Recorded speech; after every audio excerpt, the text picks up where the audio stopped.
I acknowledge the traditional owners and custodians of the stolen land on which this video was recorded and edited on, the Gadigal people of the Eora Nation. I extend that respect to the traditional custodians of country throughout Australia. I also pay respect to the elders both past, present and emerging. Sovereignty was never ceded. Always was, always will be Aboriginal land.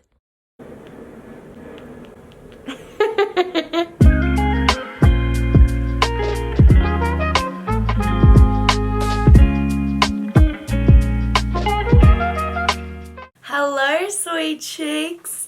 So today I'm going to be talking you through what I've read so far this year and any books that I would highly recommend, or any books that I would recommend you to steer clear of. And yeah, let's generally just have a chat about what I've been reading, what's been going on. Oh, I need to stop swinging in my chair. Okay, ADHD things. So, the first book that I read this year was Heir. Now, I have been trying to read Heir pretty much the entirety of last year. I was listening to it on audiobook. It's really slow and I just don't like it. I hate to say it, but I really just don't like it. I just think it's pretty flat and I don't really care about any of the characters. The love interest was like, first scene we had with him punching her in the face, and like, I don't know, it just didn't give me a good impression. I rated it 3 stars. I mean, I think a certain type of person or a certain person with certain book tastes would enjoy this book. If you like young adult, I mean, like, why am I even saying that really? Because basically everybody knows in the book community what the Throne of Glass series is. Personally, I'm an ACOTAR stan. A Court of Silver Flames, you just can't touch it for me. So yeah, it was like mediocre. Let's just say I didn't continue with the series. So the second book that I read this year was Your Body Is Not an Apology by Sonia Renee Taylor. It was freaking amazing. I loved this book. I gave it 5 stars. I highly recommend. I really want to get it physically and read it physically and like annotate, because I listened to the audiobook and she actually voices the audiobook, and I highly recommend. It essentially discusses the concept of radical self-love. It touches on the oppression of fat bodies and minority bodies and how you just can't like self-care, self-love yourself out of that. It's a real reality for people in minority bodies every single day to feel oppressed, unvalued, and basically anybody who's different is not the norm. This book goes into reconnecting with your mind as a child. It discusses how as kids we love to be in our body, we're confident in our bodies as like toddlers, I mean, when I say kids, and how the oppression of the world, the societal standards of the world has broken that down. But it really teaches you to reconnect with that inherent love that you're born with in a radical way. It encourages us to embrace and accept and uplift the differences that everybody has in their bodies, in their minds, in their souls, everything, and cherish differences. Like, we're so used to a world that wants us to be one thing, the cis white straight man, and this book is so powerful. I highly recommend. The next book that I've read is What We Don't Talk About When We Talk About Fat by Aubrey Gordon. I also listened to this on audiobook. It was amazing. It was deeply concerning. It really delves into some tough truths about being fat in this world, the oppression that fat people face every single day, the disrespect that fat people experience on a daily basis, and it was honestly a real eye-opener for me. I think I'm what would the fat community consider to be a small fat, and this book, who I believe considers themselves to be a super fat, and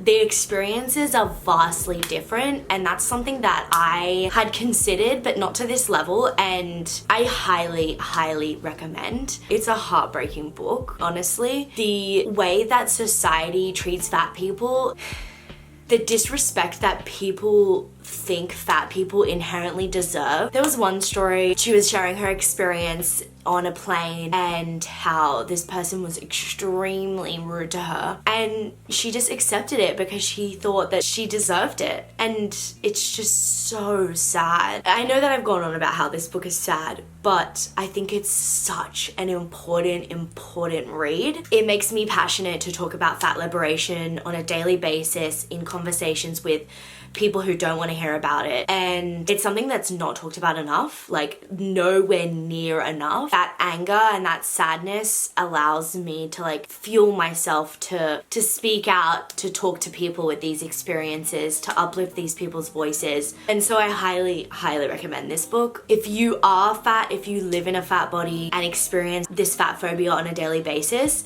please know that this space is one you can feel comfort and safe in. And if you want to pick up this book, I highly recommend, but just know it is a hard book, and I would encourage you to only pick it up if you're feeling okay mentally to really consume it. So I gave What We Don't Talk About When We Talk About Fat 5 stars. So far, great reading year. The next book that I read was Chain of Gold. It is the first book in the Last Hours trilogy by Cassandra Clare, a part of the Shadowhunter world. Yeah, this was a reread. I actually loved it. I originally read this and gave it 4 stars, and when I reread it, I gave it 5 stars. I don't know what crack I was on, but this is such a good book. I loved it. The characters are so amazing. Honestly, it is so far my favorite trilogy of the Cassandra Clare series. I've heard the 3rd book is really not good, so I'm kind of avoiding reading it. So at the moment, it is my favorite series. That's like obviously not my final verdict because I haven't read the entire trilogy.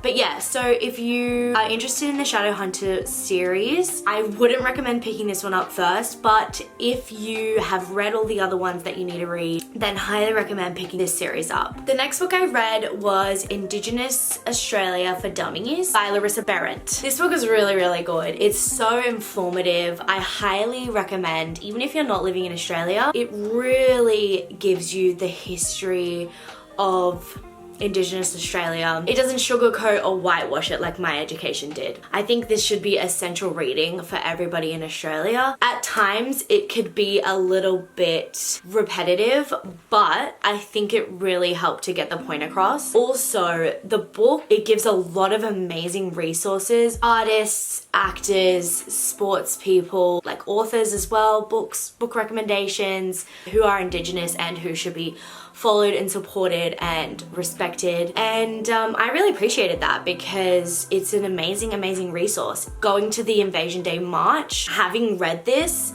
was such a powerful experience. But yeah, pick this up if you want to know more about Indigenous Australia and Indigenous people's experiences. It is written and curated by Larissa Behrendt, who isn't an Indigenous woman herself, so you would know that it's a reliable source. But yeah, I gave this one 5 stars. The next book that I read was an audiobook, Princess of Dorsa by Eliza Andrews. In this book, we follow a somewhat ignorant Princess Natasha who has a little love romance with her guard. I love fantasy woman-loving woman romance. It's one of my favorite genres. It doesn't have enough in it, and this book was unfortunately a really big letdown. I gave it a 2.75 stars. It was extremely mediocre. I wouldn't recommend reading it. It has a lot of fat phobia, a lot of racism, it was like ableism as well, and it was published in 2018. The story was very boring, barely anything happened, and the characters felt very one-dimensional, and also like the main character was just so insufferably like ignorant. And I understand it was meant to be like a character development thing, and she was like learning about her love interest and their brown experience in this fantasy world, but yeah, it was just clearly written by a white person. But anyways, I wouldn't recommend it. Moving on, the next book that I read was Your Money or Your Life by Joe Dominguez and Vicky Robbins. I listened to this on audiobook, so I don't think it really sunk in because I can get slightly distracted when I'm reading nonfiction on audiobook. However, I really enjoyed it. I gave it a 3.75 star. I think towards the end, it really went downhill. It's essentially a 9-step program on how to change your money life. It has a lot of activities and steps in order to really be honest about your money habits and start to build new ones on the basis of understanding how and where you spend money and reflecting on all of the money that's come into your life with a non-judgmental, no blame, empathetic and understanding view. It's not a book about like how to make more money. It's about how to live within your means and confront the mindset that a capitalist society gives us, that we constantly need more, and teaches us to live in an enough mindset. And feel content with what we have and great gratitude for what we have. And I think that's a really unique way to go about money. I have just started the steps. The first step is to calculate how much money you've earned in your entire life. And that seems really confronting, but it's actually been quite freeing in that I can just reflect on it with no judgment. Like I said, I'm excited to continue with the steps. I would recommend if it's something you're interested to pick up. The next book that I read is Her Body and Other Parties, which is right here, by Carmen Maria Machado.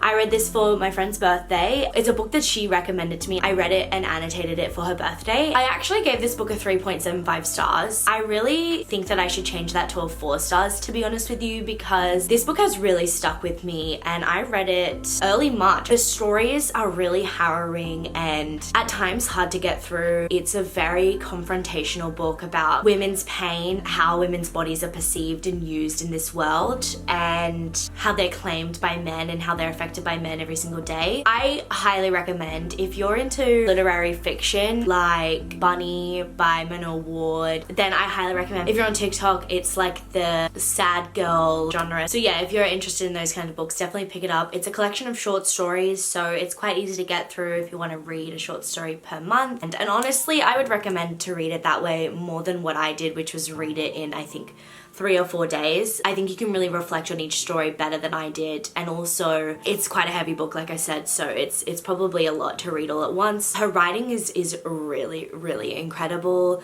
It's one thing that me and my friend really discussed, was how eloquent, intricate, and intelligently her stories are woven. I originally gave it 3.75 stars, but like I said, I'm changing that to 4. I think I originally gave it that rating was because there was a few stories in there, particularly one that went on for a long ass time, and although it was quite smart in the way that it was written, it was really boring. I can't remember the title and I don't have the book with me, but I will put it here what chapter I'm referring to. But I read online that that's some people's favorite chapter. So yeah, some of my favorite chapters I'll put here. It is described as dark, mysterious, reflective. It is a horror book and it also has woven elements of magical realism into it. So if that seems up your alley, check it out. The next book that I read was How to Keep House While Drowning, A Gentle Approach to Cleaning and Organizing by Casey Davis, and it has a small part with Raquel Martin. This book was amazing, life-changing, highly recommend. I found out about it on TikTok actually, and it wasn't actually book talk, but it was this woman, Casey Davis, talking about her experience with ADHD and keeping a house and cleaning it and looking after kids and managing all of those different things, as well as like managing your own self-hygiene and your own self-love. It's incredible. I highly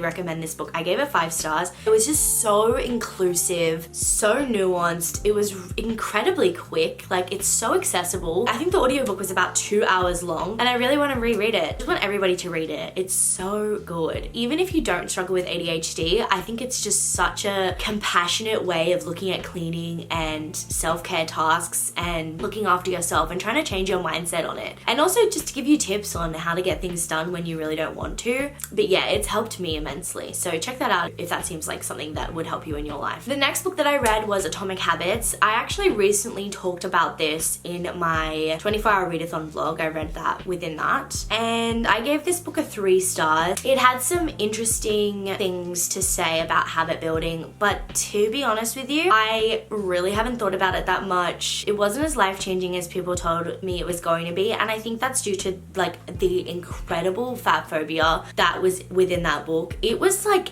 I swear, every fucking paragraph, it was so over the top. Honestly, I hate to say it, but it was written by a man, James Clear, and I don't remember the last time I read a book by a man that I really loved. Yeah, I'm trying to think of one. Nothing's coming to mind. And I'm not gonna not read a book just because it's written by a man, but I guess you could say I'm not surprised. It just really lacked nuance. It lacked compassion and empathy and talking about neurodivergent mental health, like just nothing in there about that. So, I mean, I wouldn't recommend it. Maybe you'll appreciate it. You don't need to lose weight. Yeah, like you deserve to love yourself just the way you are. Yeah, moving on from that widow book. The next book that I read was The Artist's Way, A Spiritual Path to Creativity by Julie Cameron. This book has seriously changed my life. It is so good. Pick it up, don't delay, read it. It's so good. If you're somebody who struggles with creativity, struggles with like ideas, but also like cultivating your ideas and then putting them into action, if you're somebody who has so many creative dreams and visions and wants, if you're somebody who wanted to be an actor as a kid but is now like in an office job and you feel not content in that, if you feel non-content in your job, no matter if you don't feel like a creative person, if you're somebody who admires musicians, admires creativity, secretly wants to be in that or feels like you can't be in that world, pick this up. It will seriously change your perspectives on life entirely. It's essentially a 12-week program that you go through. You read the chapter on, for example, a Sunday. It gives you activities to do during the week. It's literally maybe an hour tops of your time during the week. I wish every single person would read this book. It teaches you how to unlock your creativity and make your dreams a reality. And what more can you want in this life than to live a creative and juicy, delicious life? It teaches you how to see the synchronicities in life, how to manifest all of these amazing things into your life. And I don't know who I would be without this book. Genuinely, read it. The next book I read was actually a poetry collection. It is Unlock Your Storybook Heart by Amanda Lovelace. Now, when I bought this, I literally just picked it up in the bookstore, read a few pages, and I was like, yeah, this sounds like cute and fun, I want it. And the art in it is literally amazing. And I didn't actually realize that it is the third book in the series. You can read them out of order, but if anybody has read all three of these and I've done a grave mistake, let me know. But yeah, I thought it was really good. I gave it a 3.75 star. It is like a fantastical, feminist inspired poetry. Some of these, I will say, were slightly just fell flat and others were really amazing. It definitely had a mix of both. So I think like some of these poems I would rate like a 5-star and then others I would rate like a 2.5, 3-star. It has like a fairy tale element to it. It's also woman loving woman and has some really sweet queer love poems. So pick this up if this seems like something that you're interested in. Editing Abby here. I realized that I forgot one book because I actually technically didn't finish this book. It was Period Power, Harness Your Hormones and Get Your Cycle Working for You by Maisie Hill. I listened to this on audiobook. It was pretty good. I still think about it to this day, honestly. It's a really good book and it's disappointing that I didn't finish this because the last chapter of the book, or the last 2 chapters of the book, I believe, were purely weight loss tips, food restriction, and that's just not something I subscribe to. Throughout the book, it does have some mentions here and there of fat phobia, particularly